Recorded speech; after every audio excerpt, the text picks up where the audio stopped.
बाबत भाजपनं no risk धोरण घेतलेलं आहे। छोट्या छोट्या समाज घटकांना सोबत घेत निवडणुकीला सामोरं जाण्याचा भाजपचा प्रयत्न असेल। विधानसभेच्या धर्तीवर मायक्रो घटकांच्या एकत्रीकरणासाठी भाजपकडून प्लॅनिंग केलं जाते।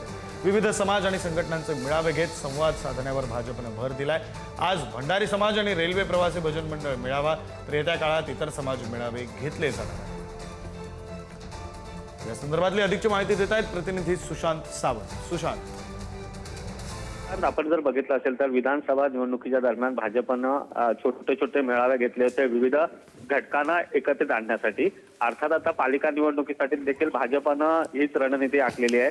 नो रिस्क धोरण भाजपचं मागील काही निवडणुकांमध्ये आपल्याला बघायला मिळतंय आणि याचमुळे मुंबई महानगरपालिका निवडणुकीसाठी भाजपनं आता छोट्या घटकांना साथ घालण्याचा प्रयत्न केला आहे। आज देखील भंडारी समाज असेल किंवा रेल्वेतील भजन मंडळ असतील त्यांच्याशी संवाद भाजपचे नेते साधतील आणि छोटे छोटे घटक आपल्याकडे आणायचे आणि मतदान मिळवायचं, हा भाजपचा फॉर्म्युला विधानसभेमध्ये हिट ठरला होता आणि तोच फॉर्म्युला आता भाजप वापरताना आपल्याला बघायला मिळतोय। विक्रांत, धन्यवाद सुशांत या सगळ्या माहितीसाठी।